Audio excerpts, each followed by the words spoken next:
Bonjour à tous et bienvenue à notre webinaire sur le thème Bien gérer vos accidents du travail. Eh bien, bonjour à tous. Alors, avant de commencer, nous souhaitons vérifier que tout fonctionne correctement au niveau du son et de l'image. Alors, si vous rencontrez le moindre souci, vous avez un chat à votre disposition. Alors, merci de nous indiquer si tout est OK pour vous, hein. Alors, bien sûr, votre micro et votre caméra ne seront pas activés. Au niveau du timing, ce webinaire durera environ 45 minutes avec une présentation de 30 minutes et les 15 dernières minutes seront dédiées à la réponse à vos questions. Alors, vous pourrez bien sûr poser toutes vos questions au fil de l'eau, mais on insiste bien, c'est via la zone Q et R, s'il vous plaît, afin qu'on récupère bien les questions si on n'a pas le temps de répondre à toutes les questions en fin de webinaire.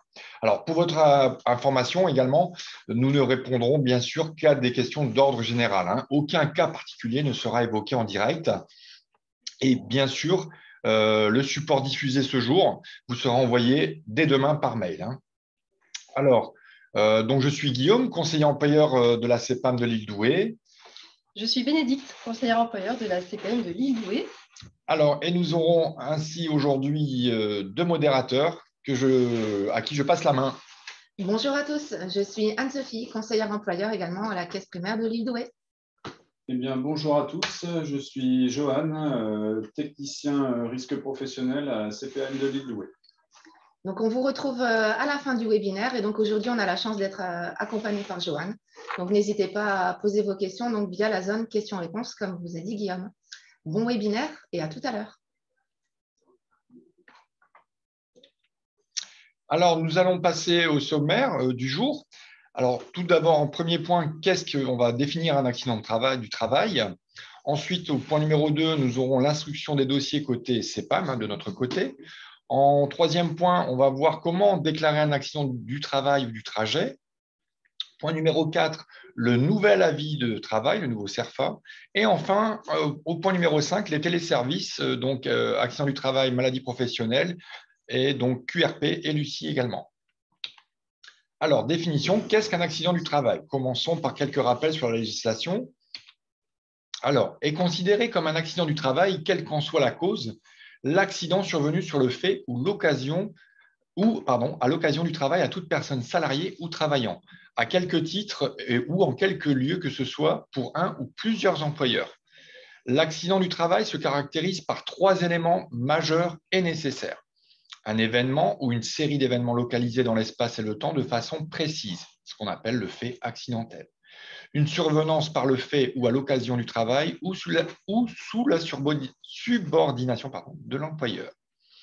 Et bien sûr, une lésion comme conséquence de cet ou ces événements. Alors, la présomption joue toujours en faveur de l'assuré. Il revient à la caisse d'assurance maladie à l'employeur de démontrer le cas échéant que l'accident a une origine totalement étrangère au travail ou que la victime n'était pas sous l'autorité de l'employeur. Alors, est considéré comme un accident du trajet. L'accident survenu au travailleur, bien sûr, pendant le trajet d'aller et de retour entre sa résidence et son lieu de travail, ou son lieu de travail est le lieu de restauration où il se rend pendant la pause repas. À savoir que le salarié doit avoir fréquenté régulièrement le lieu de restauration à une fréquence appréciée par les tribunaux en fonction de chaque cas, mais pas obligatoirement tous les jours. Attention. Le salarié doit y prendre son repas pendant les heures de travail, bien sûr, post-déjeuner par exemple. L'accident de trajet. Aucun parcours n'est obligatoire et le fait de modifier son itinéraire habituel n'a pas pour effet de le priver du bénéfice de la législation AT-MP. Le trajet protégé n'est pas nécessairement le trajet le plus court ni le plus rapide. Attention, par contre, ne constitue pas un AT au niveau trajet, celui survenu dans une boulangerie ou celui survenu dans les escaliers qui menaient à l'école où il déposait son enfant. Il faut bien faire attention, bien distinguer ces deux éléments. Alors, je passe la main maintenant à Bénédicte. Eh bien, merci Guillaume. Alors là, on va vous aborder le point de la mission. Donc la mission, bien sûr, c'est l'exécution d'une tâche hors du lieu habituel de l'action du travailleur. En fait, le salarié va bénéficier de la protection au titre de la législation accident du travail, peu importe que l'accident survienne à l'occasion d'un acte de vie professionnelle ou à l'occasion de la vie courante.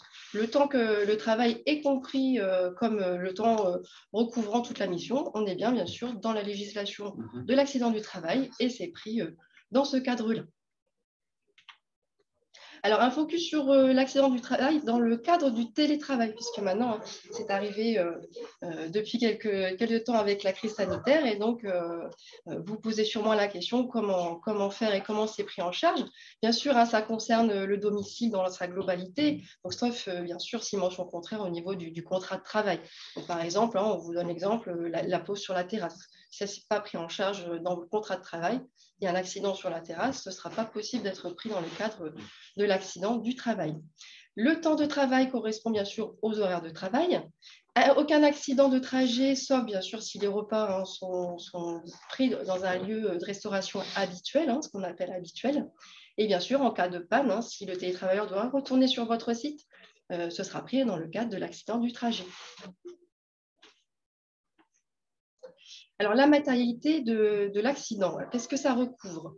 En réalité, la réalité du ou des faits accidentels, c'est-à-dire qu'autrement dit, il revient à l'assuré de démontrer l'existence d'un accident, donc ainsi que bien sûr la date, le lieu auquel est survenu l'accident. L'imputabilité au travail de l'accident, alors dès lors que l'accident est intervenu au temps et au lieu de travail, donc celui-ci est présumé d'origine professionnelle. Donc c'est ce qu'on appelle en fait la présomption d'imputabilité au travail. En fait, ainsi le lien entre le travail et l'accident est présumé et bénéficie à la victime qui n'a pas la preuve à rapporter. En fait, cette présomption, elle ne peut être écartée que si la preuve est rapportée que l'accident est une cause totalement étrangère au travail, rompant du coup le lien de subordination avec l'employeur. Bien sûr, la preuve, elle est rapportée auprès de nos services en caisse primaire d'assurance maladie. Alors, maintenant, nous allons voir comment instruire un dossier AT-MP. Alors, voyons ensemble comment s'instruit le dossier dans le cas d'un accident du travail ou de trajet.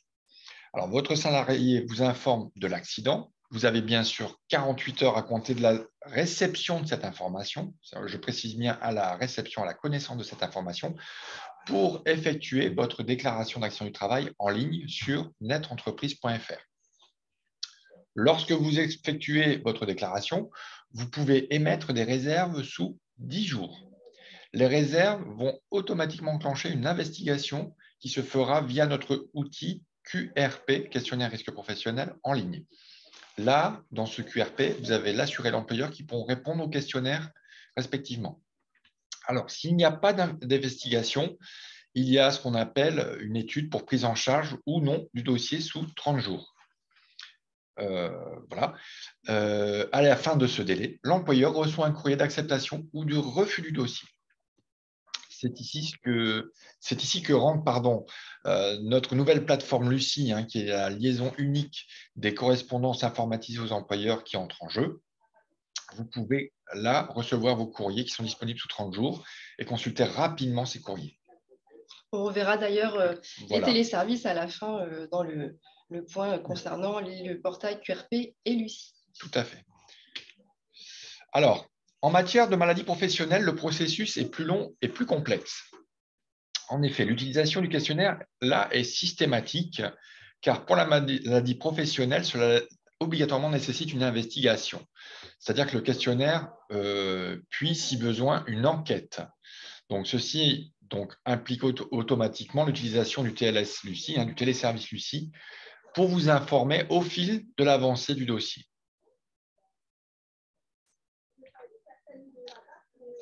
Alors, on va vous lancer un sondage, tout simplement pour savoir un petit peu où vous en êtes dans les déclarations d'accident de travail. Donc, la question est toute simple, c'est tout simplement, utilisez-vous la déclaration d'accident du travail en ligne, donc via NetEntreprise? Je vous lance le sondage et on attend vos réponses. Merci beaucoup.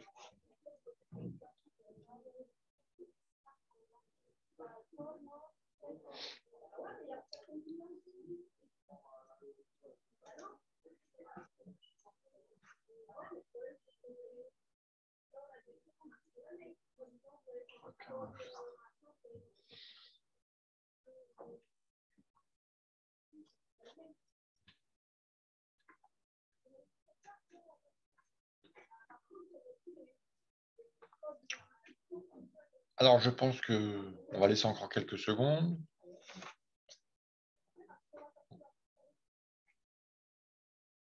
Bon, on a 100% des réponses. Merci. Tout à fait. Donc, c'est super. Globalement, c'est top. Hein. Vous utilisez bien Net Entreprise. Alors, pour les personnes, donc on va voir là, dans les étapes, dans les slides, les prochaines slides, quelques étapes, évidemment, pour vous aider. Et si vous avez besoin d'un accompagnement personnalisé, vous n'hésiterez pas.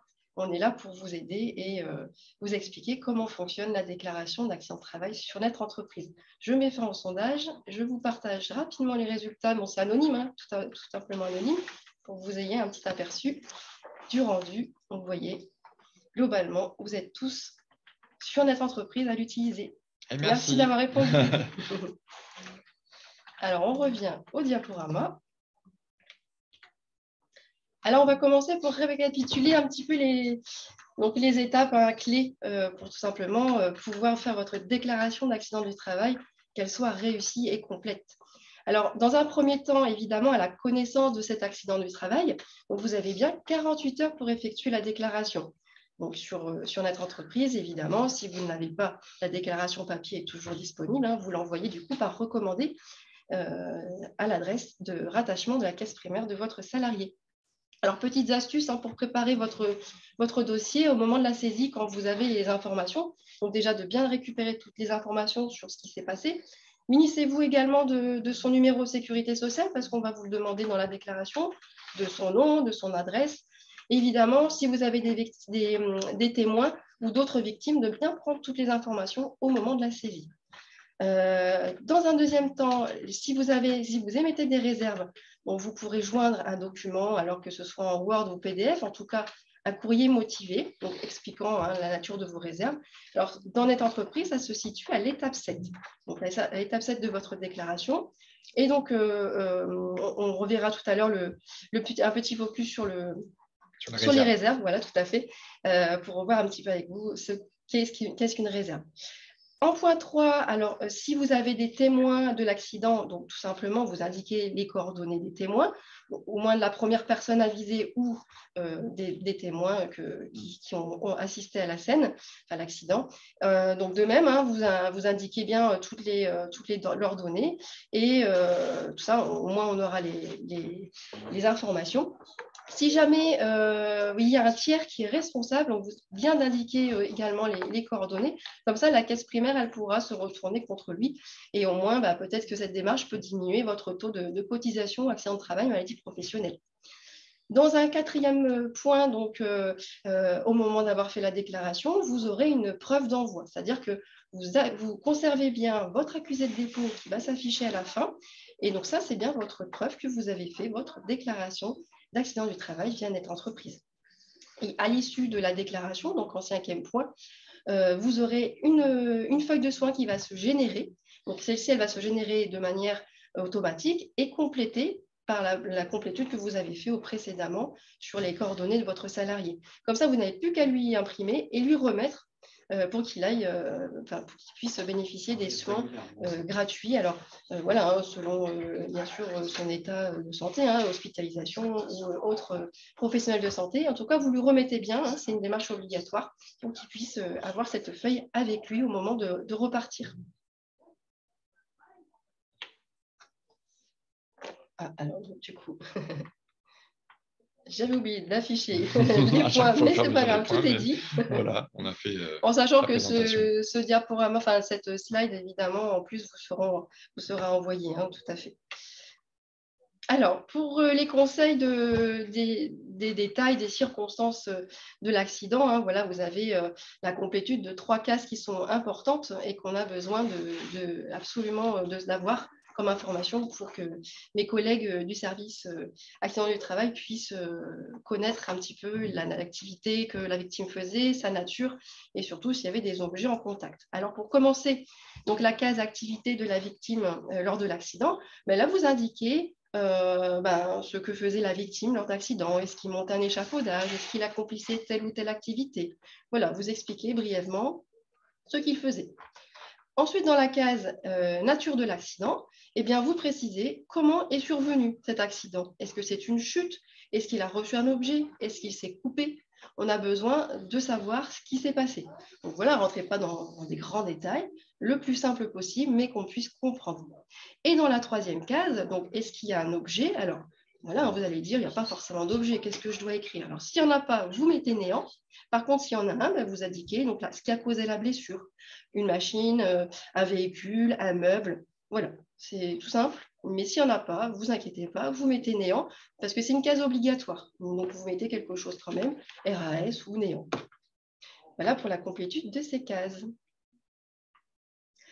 Alors, on voulait revenir également sur l'étape 4 concernant au moment où vous devez indiquer si l'accident il a été constaté ou connu et par qui. En fait, tout simplement pour vous rappeler donc, certains termes, parce que ce n'est pas évident pour vous au moment de la complétude. Alors, vous voyez le terme constaté. Alors, pourquoi on cocherait constaté? Eh bien, on va cocher constaté lorsque l'employeur ou son préposé sont présents sur les lieux de l'accident. Un préposé, c'est un collègue de travail ou un supérieur hiérarchique. Donc voilà comment vous devez cocher, constater. Et au moment où vous dites connu, on dit qu'il est connu parce que l'accident a été connu lorsque le salarié est seul au moment de l'accident. Donc là, si seulement le salarié vous a été seul et vous rapporte cet accident, là, vous cochez connu. Voilà, c'était le petit focus sur les termes constatés et connus. Alors, l'étape des réserves. Donc, à l'étape 7, vous pouvez joindre, comme on vous l'a dit tout à l'heure, un document donc en format Word ou en format PDF, en tout cas un courrier motivé expliquant donc, vos réserves. Un petit encart, vous savez, là, sur la déclaration, le petit encart réserve motivée, il y a un nombre de caractères assez limité. Donc, soit vous expliquez un petit peu et vous joignez un document plus complet, c'est ce qui est préférable, au moins tout sera complet dans votre courrier. Sinon, vous vous embêtez pas, vous mettez dans cette case « J'émets des réserves pour cet accident » et vous joignez votre courrier à l'étape 7, hein, tout simplement. Alors, qu'est-ce qu'une réserve? On fait un petit point pour vous rappeler un petit peu ce qu'est une réserve. Donc, c'est tout simplement la remise en cause par l'employeur du caractère professionnel de l'accident. Donc, une réserve, elle doit être motivée. Hein. Ce qu'on appelle motivée, c'est bien une explication complète de voilà, votre ressenti, pourquoi vous émettez une réserve. On a besoin absolument d'avoir votre courrier. Donc, elle ne peut se porter que sur les circonstances du lieu et du temps de travail et l'existence d'une cause totalement étrangère au travail. Donc, la réserve doit être précise et vraiment circonstanciée. Et bien sûr, elle doit être jointe à la déclaration. Donc, maintenant, vous avez 10 jours pour la joindre. Hein. Vous n'êtes pas obligé de l'envoyer en même temps que la déclaration d'accident de travail, qui, elle, bien sûr, c'est dans des 48 heures. Et les réserves, vous avez 10 jours pour les émettre. Donc là, on vous donne un exemple. Donc, vous voyez un exemple de réserve qui est recevable. Donc, par exemple, mon salarié s'est blessé à l'occasion d'un match de football le dimanche et il a essayé de faire passer ça en accident de travail le lundi matin. Donc là, vous avez connaissance de son match de football du dimanche. Lundi matin, dans la matinée, il vous dit qu'il a mal à la cheville. Voilà, vous pouvez émettre une réserve sur le caractère vraiment professionnel de cet accident. Et donc là, vous joignez un courrier, vous faites la déclaration, vous joignez un courrier, vous expliquant, et vous pouvez joindre après plusieurs pièces, hein, si vous avez des articles de journaux, voilà, si vous avez, si vous avez d'autres documents pour que nous, on ait toutes les preuves. Voilà. Tout à fait. Alors là, tout à l'heure, on parlait de la feuille de soins que vous devez remettre à votre salarié après la complétude de la déclaration d'accident de travail. Voilà ce qui en ressort quand vous avez validé votre déclaration. Donc, c'est tout simplement pour pouvoir bénéficier de la prise en charge des soins sans avoir à faire l'avance des frais. Donc, le salarié doit présenter à chaque consultation, chez un professionnel de santé, ce formulaire qui sera, alors, quand vous faites par notre entreprise, auto-complété pour la première partie.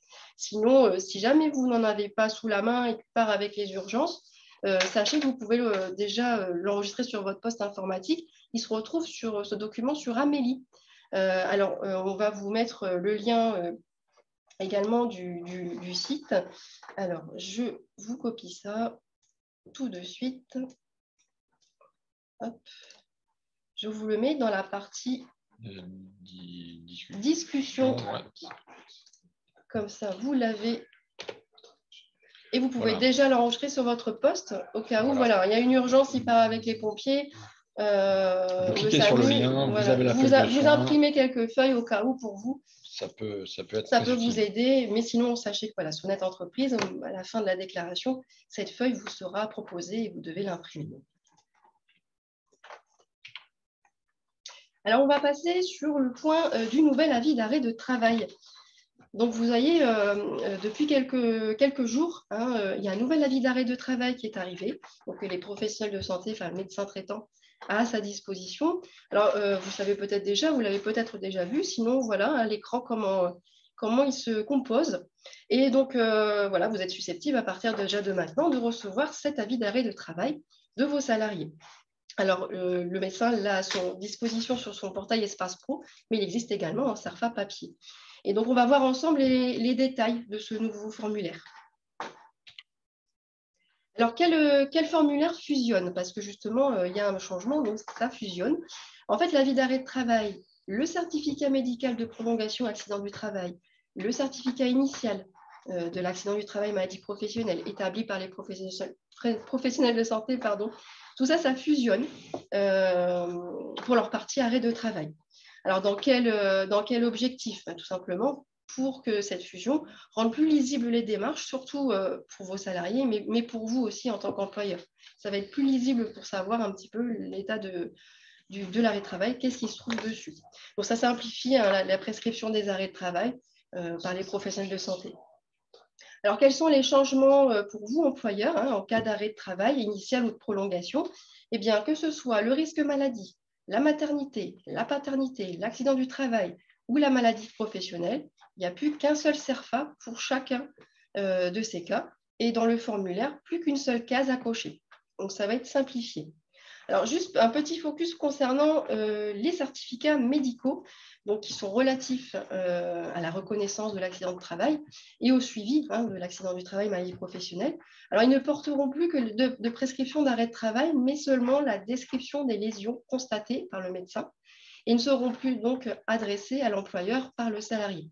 Par contre, toutefois, alors, il reste accessible en cas d'investigation, bien sûr, par les services de la CPM, donc certificats médicaux, initiaux, les rechutes, les nouvelles lésions. Et dans le cas d'une période dite contradictoire, puisque là, dans l'accident de travail, il y a plusieurs étapes, et dans la période dite contradictoire précédant la décision de prise en charge ou de rejet du sinistre, ou bien de transmission, ou bien sont transmises à l'employeur directement en cas de rechute ou de nouvelles lésions.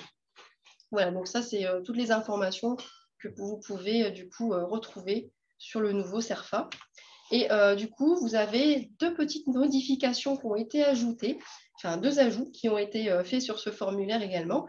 Donc, c'est la prescription du congé de deuil parental et l'indication par le médecin de l'autorisation ou non explicite de l'exercice d'une activité pendant l'arrêt de travail et des précisions donc dans le cas où l'assuré, alors que dans certains cas, donc vous voyez c'est des catégories professionnelles, donc artistes, auteurs, élus locaux, donc exercent simultanément plusieurs activités professionnelles.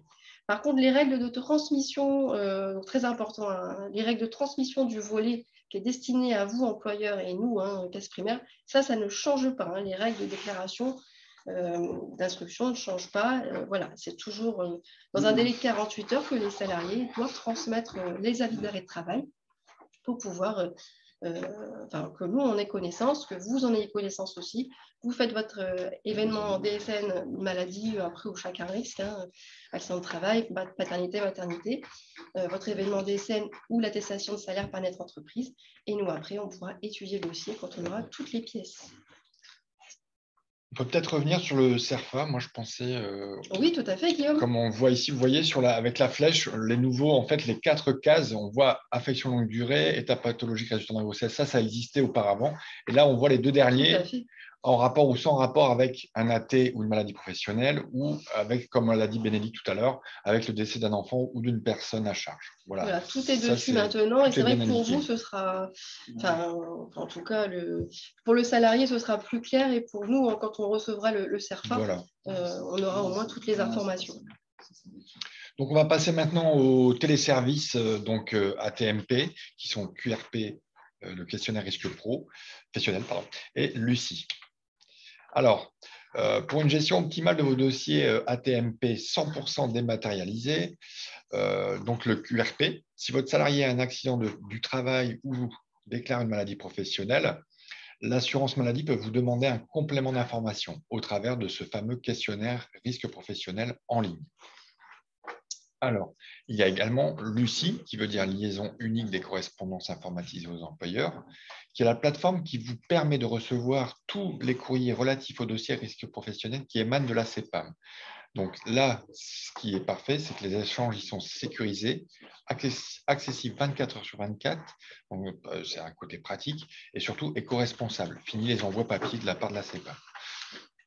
Et enfin, le compte ATMP, que vous retrouverez sur le site netentreprise.fr. Vous pouvez y gérer, consulter votre taux ATMP, qui est géré bien sûr par la CARSAT. N'oubliez pas, il est obligatoire dorénavant, donc il faut y adhérer, sinon par voie par voie dématérialisée, sous peine de sanctions financières. Alors, QRP, comme on l'a dit, donc qu'est-ce qui permet ce fameux QRP il permet surtout de fournir à la CPAM tous les éléments nécessaires à l'étude du dossier dans un délai réduit. C'est surtout ça qui est important. Donc, ça vous permet d'obtenir l'aide en ligne au remplissage. Donc, ensuite, vous pouvez le remplir à votre rythme. Ça, c'est très important aussi. Donc, possibilité d'arrêter la saisie, de la reprendre tout simplement par la suite. D'économiser les frais postaux vers la caisse primaire et de joindre tous les documents que vous souhaiteriez porter à la connaissance des agents spécialisés de notre service, dont Johan fait partie aujourd'hui. Donc, alors, comment on se connecte à QRP? Tout simplement à l'adresse que vous voyez ici, questionnaire-risquepro.meli.fr. En cliquant sur Connexion, comme on voit, là, l'image, vous allez le voir, c'est Connexion, et vous choisissez Employeur. Vous voyez en haut, la petite en haut à droite, là, Employeur. Donc, si c'est votre première connexion, via les identifiants qui sont communiqués par courrier par la CPAM, et tout simplement, si vous avez déjà utilisé QRP, via les identifiants existants, donc réception d'un mail indiquant la mise à disposition d'un nouveau questionnaire. Voilà. Donc, vous avez déjà utilisé le téléservice, mais vous avez oublié votre mot de passe. Donc, ça, c'est classique, un peu comme dans toutes les applications. Vous cliquez sur le mot de passe oublié et vous recevrez un code de déblocage à l'email que vous avez indiqué lors de votre inscription à QRP. Alors là, on va voir 3 parties. Donc, dans la première partie, vous pouvez visualiser tous les questionnaires en attente de vos salariés grâce au tableau déroulant. Ensuite, vous pouvez accéder à tous les questionnaires en attente de votre salarié sélectionné. Et enfin, vous pouvez valider l'ensemble de la saisie tout au long du questionnaire en cliquant sur « Suivant », tout simplement. Alors, je vais passer la main à Bénédicte, excuse-moi. Merci.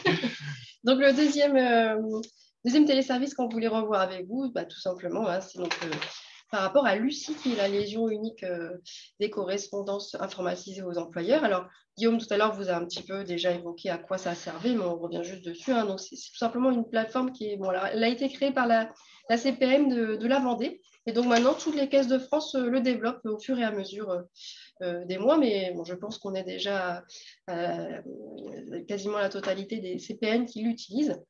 Et donc, ça va vous permettre, vous, en tant qu'employeur, de recevoir en ligne des courriers qui sont relatifs à l'instruction des dossiers accidents du travail et maladies professionnelles. Alors, il y a des avantages, bien sûr, parce que ça va être sécurisé et pratique. Les courriers sont à disposition donc, dans un espace qui est personnel. Vous connectez avec un code que vous aurez personnalisé juste après avoir eu un code provisoire. Mais là, vous aurez personnalisé votre compte pour y accéder.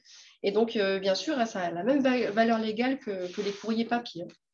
Ça va être rapide parce que voilà, c'est un petit clic, l'email voilà, est parti. vous l'avez à disposition, donc c'est plus rapide et c'est disponible 24 heures sur 24. Donc, c'est un email qui vous prévient qu'il y a un courrier qui est à votre disposition pour aller le consulter. Bien sûr, votre mail, hein, si jamais il change, n'oubliez pas non plus d'aller le changer sur votre portail pour qu'on ait bien la suite de vos correspondances. Et bien sûr, c'est éco-responsable, hein, c'est une consommation de papier, donc forcément qui est réduite. Alors là, on vous met, donc vous pouvez tout de suite cliquer sur le lien si vous souhaitez y adhérer. Alors, c'est gratuit, hein, bien sûr, mais pour avoir voilà, la possibilité de faire votre inscription et de demander à accéder au portail Lucie, vous pouvez cliquer dessus. Et bien sûr, vous l'aurez de nouveau quand on vous enverra les diaporamas. Eh bien, je pense que... Alors, nous avons fini pour la présentation. Donc, Alors, là, oui. petit récap. Petit récap, surtout pas oublier, hein, save the date, donc comme on dit, ne pas oublier de vous inscrire à consulter notre planning sur le lien qui est affiché là. Hein, copier-coller, vous le mettez dans vos favoris. Non, enfin, vous faites comme vous voulez, mais c'est une petite pub pour nous. Voilà. Donc, sur ce lien, vous vous inscrivez. Vous avez notre planning jusqu'à la fin 2022, décembre 2022. Et donc, n'hésitez pas à vous inscrire comme aujourd'hui, vous l'avez fait. Et donc, on va passer la main à nos modérateurs, voilà. Anne-Sophie et Joanne, pour répondre à vos questions. Oui, merci, chers collègues. On a pas mal de questions. Ouais. C'est super, on a une trentaine de questions. On va essayer d'être efficace. On va essayer, voilà. Sinon, bon, voilà, on coupera pour 11 heures. Autant Joanne est présent, donc ce qui est bien, puisque comme il est expert AT, on peut essayer de répondre à un maximum de vos questions. Alors, la première qui est dans le cadre du télétravail. Lorsque l'on télétravaille et qu'on va chercher un repas le midi, est-ce que c'est un accident de trajet aussi? Alors, en cas de télétravail, c'est les horaires habituels du salarié qui s'appliquent. Donc, si la personne sort pour aller chercher un repas de midi, effectivement, si elle débatche sur son ordinateur, elle est considérée comme en pause. Donc, si elle sort de son domicile pour aller chercher un repas, ça peut être considéré si, effectivement, on rentre dans la notion d'habitude, comme qu'on a évoqué tout à l'heure. Donc, à partir de... c'est une habitude en général qui est appréciée à compter d'une fois par semaine, en fait. Donc, effectivement, ça peut être pris comme un accident de trajet. Voilà. Parfait. Si on tombe dans l'escalier de notre domicile quand on part au travail, est-ce un accident de trajet ou de travail? C'est une bonne question. Alors, si l'escalier en question fait partie de la propriété, on est sur un accident du domaine privé. Si l'escalier fait partie, par exemple, d'une résidence avec des parties communes, là, on rentre bien dans le cadre du trajet. Donc là, ouais, c'est pris dans le cadre du trajet. Si c'est vraiment à la maison, c'est privé, donc ce n'est pas pris en charge. Là, effectivement, c'est difficile à apprécier. Ouais. C'est souvent sur les dires de l'assuré. Donc, voilà. C'est la même chose que ce que vous avez expliqué Guillaume et Bénédicte tout à l'heure dans le cadre de la boulangerie. Quand on rentre dans la boulangerie, on n'est plus dans le cadre d'un accident de trajet. De trajet. Un trajet entre deux chantiers dans la journée est considéré comment? Est-ce que c'est du trajet ou un accident du travail? Alors, on a souvent le cas pour des personnes de type auxiliaire de vie qui font différentes prestations ou des gens qui font des chantiers de bâtiments. Donc, à partir du moment où ils se déplacent entre deux chantiers, ils sont considérés comme en mission. Donc, ça, c'est accident du travail. Par contre, quand c'est le premier de la journée, quand elle se rend à son premier chantier, on était déconnectés. On n'est plus du tout dedans. On est déconnecté. Ouais. Bonjour. Est-ce que vous nous entendez? On a eu une coupure. On vous entend. Vous nous entendez toujours. Parfait. Excusez-moi. Alors, donc je disais, donc à partir du moment où on est entre deux chantiers comme ça au cours de journée, on est donc en accident du travail. Mais par contre, quand c'est le trajet pour se rendre au premier chantier de la journée, on est en trajet. Alors, si on peut. Alors, on a eu une coupure et je n'ai plus accès à les questions. Voilà. C'est bon. Alors, nous avons la suivante.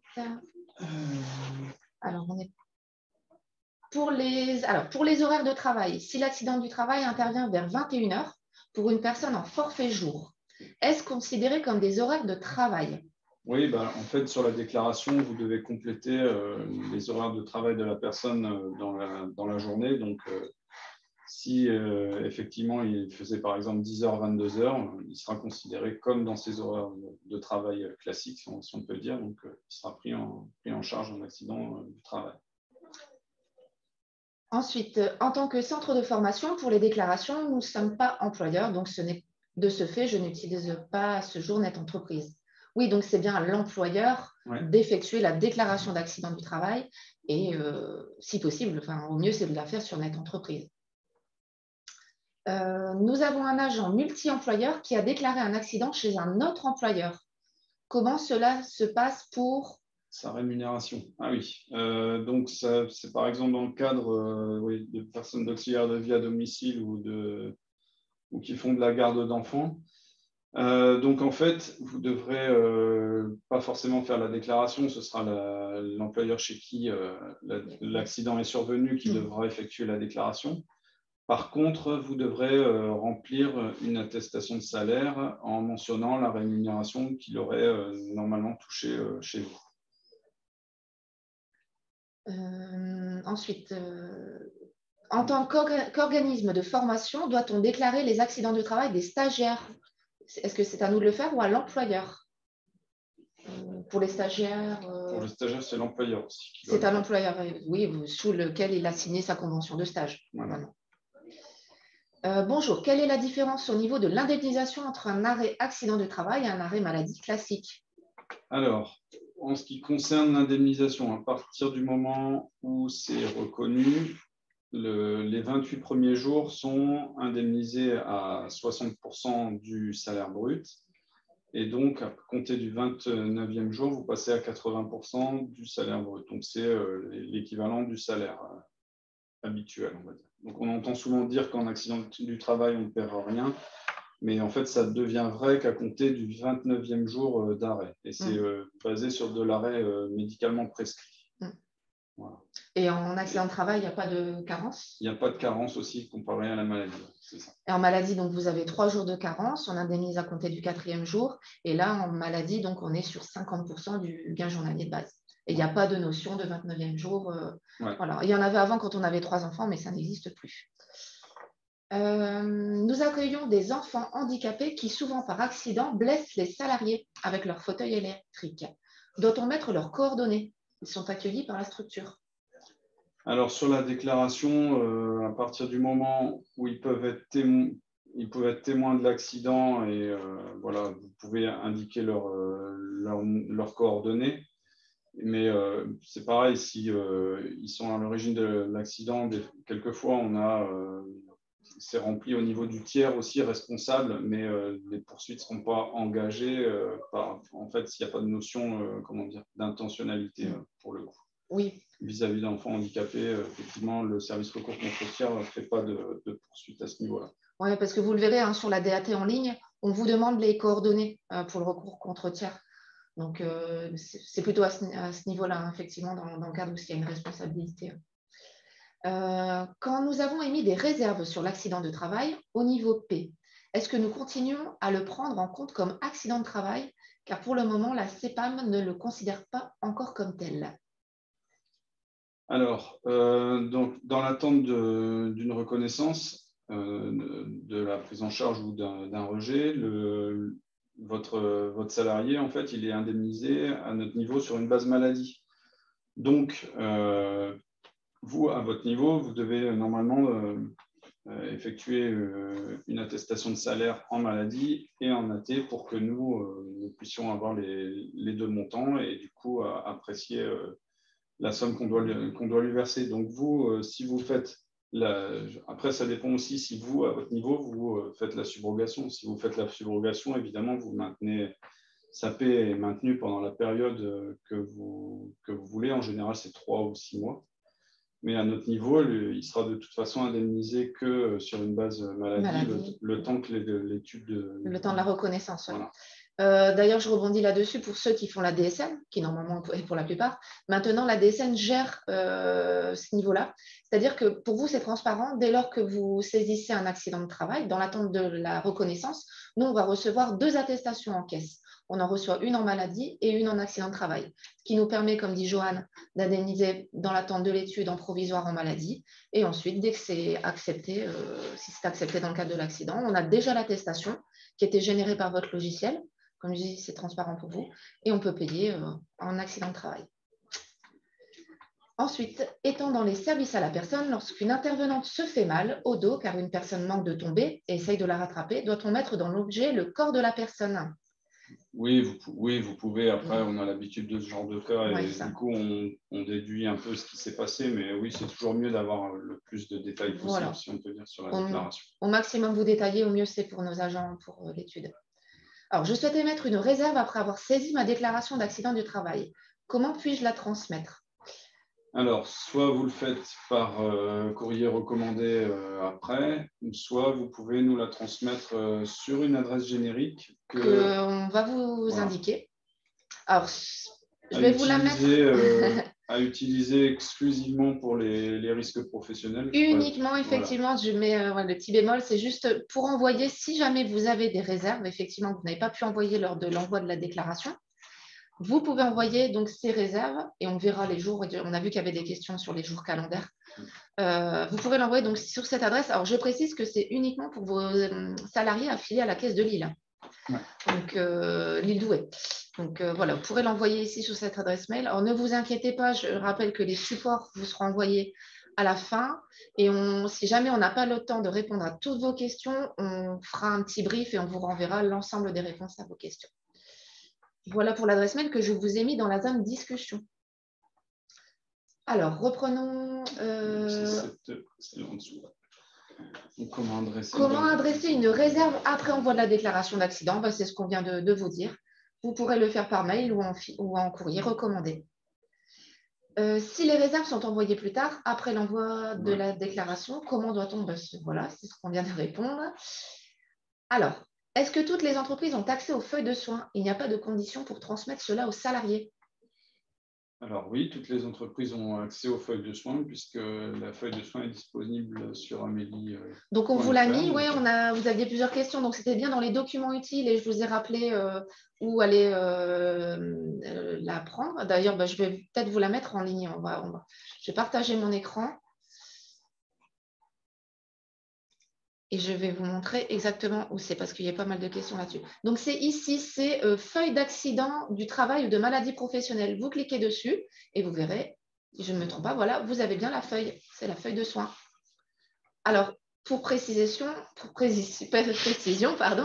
une seule feuille est à transmettre à votre salarié s'il souhaite la renouveler. Il doit rendre celle-là. Il doit renvoyer sa feuille de soins complétée en indiquant qu'il souhaite le renouvellement pour que nous, on puisse lui en renvoyer une nouvelle. S'il a toujours des soins en cours, bien sûr.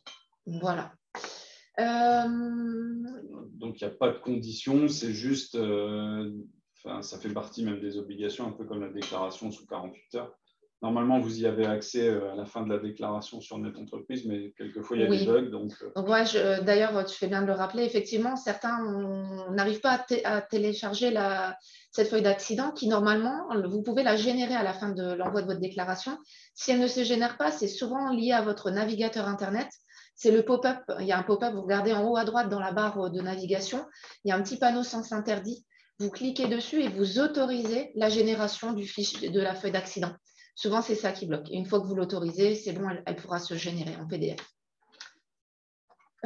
Alors, question suivante. Est-ce que la connaissance de travaux réalisés par le salarié le week-end peut être considérée comme réserve valable d'un accident de travail arrivé le lundi matin?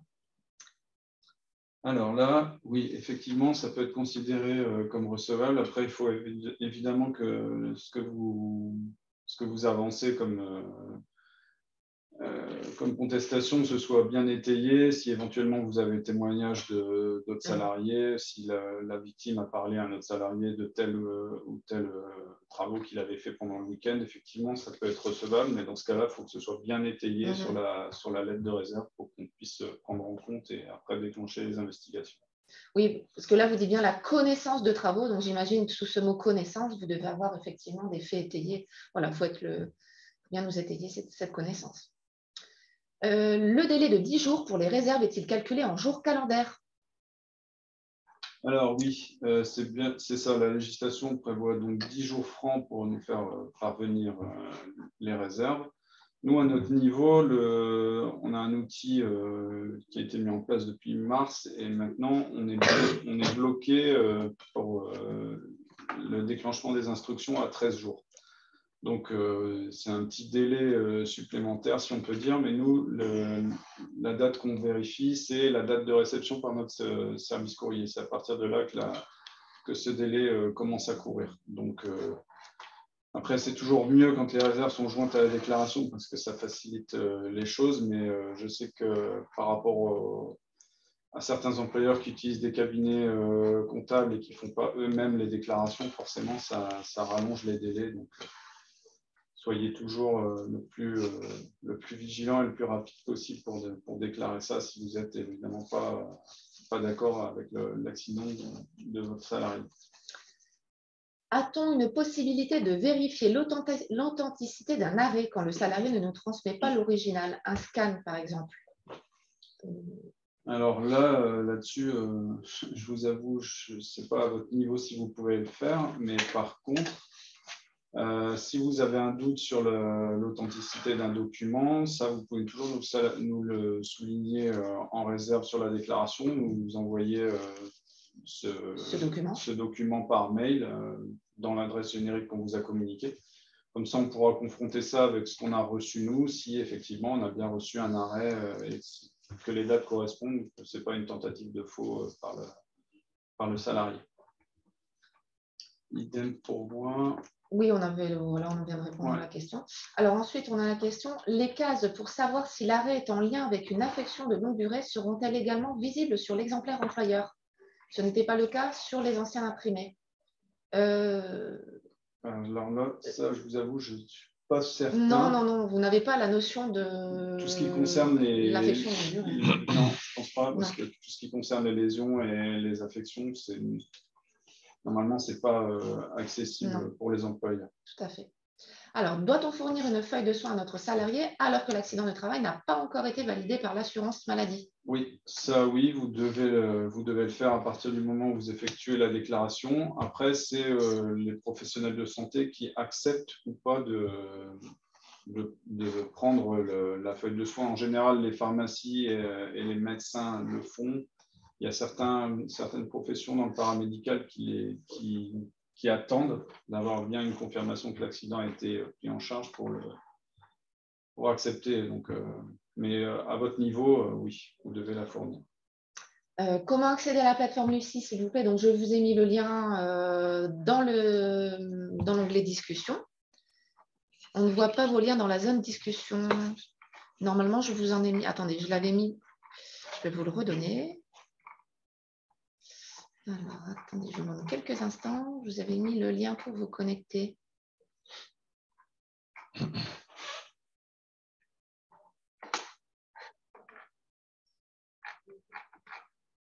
Il est là. Je vous le remets tout de suite. J'espère que vous pourrez.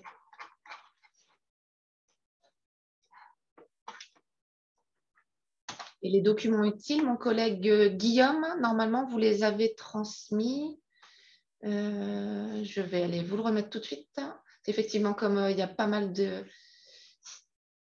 Voilà, je vais remettre le petit lien de Guillaume. Et surtout, vous allez tout en bas du lien, dans les documents utiles, comme je vous ai montré. Je vous remets tout. Ah oui, je comprends. J'ai une option qui ne s'est pas mise. Je vous prie de m'excuser. Vous ne voyez pas car pourtant j'avais déployé. Je vous demande, je vous prie de m'excuser. Je vous remets tout de suite les liens. Les aléas du direct. Normalement, là, vous allez les avoir. Voilà. Vous devez voir donc le lien pour vous connecter à Lucie et le lien que mon collègue Guillaume vous a transmis. Voilà, merci. Alors après, une question technique. Oui, une question technique. Un de mes salariés a une maladie non professionnelle reconnue.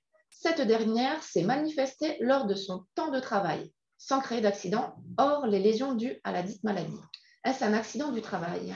Oui, oui, dans ce cas-là, effectivement, on rentre bien dans le cadre de l'accident du travail. Après, donc vous devez effectuer la déclaration et donc l'instruction démarque que si le salarié va voir son médecin qui effectue un certificat médical initial. Donc, si il ne fait pas cette démarche en estimant que ces lésions sont dues à cette maladie, il n'y aura pas de suite. Donc l'accident sera classé. Donc après, ça dépend s'il va plus loin en allant voir son médecin ou pas, en fait. Voilà. Alors, si le salarié n'informe pas son employeur d'un accident, quelle responsabilité de l'employeur? Eh bien, il n'y en a pas. À partir du moment où il n'y a pas d'accident déclaré à votre niveau, vous ne pouvez pas compléter de déclaration et donc c'est, on va dire, entre guillemets, caduc. Il n'y a pas d'instruction qui peut démarrer. Pareil, s'il ne va pas voir son médecin, même si vous effectuez une déclaration, s'il n'y a pas de certificat médical initial, il n'y a pas de notion d'accident du travail. Alors, si gestion de plusieurs SIRET, est-ce qu'on va avoir un seul accès? Donc là, j'imagine que la question était par rapport au questionnaire risque professionnel en ligne. Donc, c'est un accès par SIRET. Hein. C'est ça. C'est un seul accès par SIRET. Et par contre, sur l'UCI, là, je crois que vous pouvez gérer plusieurs SIRET dans votre compte administration. Dans quel cas utiliser QRP? C'est pour répondre au questionnaire risque professionnel. Hein, vous recevrez un code.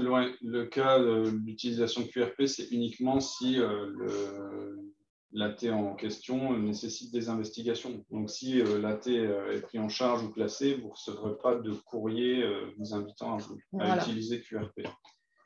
Alors, comment faire pour avoir l'UCI? Eh bien, on vous a mis, donc normalement, vous l'avez bien eu, vous avez eu le lien pour vous inscrire. Et dès que, bien évidemment, vous n'aurez accès à l'UCI que s'il y a un questionnaire, s'il y a des documents à vous transmettre. Hein. Voilà. Plusieurs personnes de l'entreprise peuvent-elles avoir accès à l'UCI? Tout à fait. Vous gérez, il y aura un administrateur et il pourrait y avoir 4 déclarants en plus. Donc vous gérez les accès de chacun. Peut-on créer un compte tiers déclarant pour l'ensemble de nos clients? Alors, non, là, si c'est pour QRP, Lucie, j'imagine que donc, vous êtes cabinet comptable. Non, il n'y a pas de notion comme sur Net Entreprise de tiers déclarant. Là, il faut vous partager les codes si vous souhaitez y avoir accès.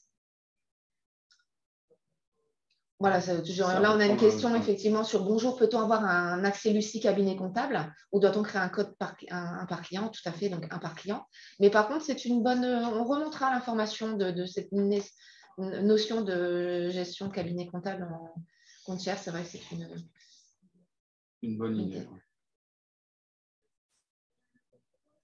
Avec le nouvel avis d'arrêt de travail, comment sont indiquées les prolongations de soins?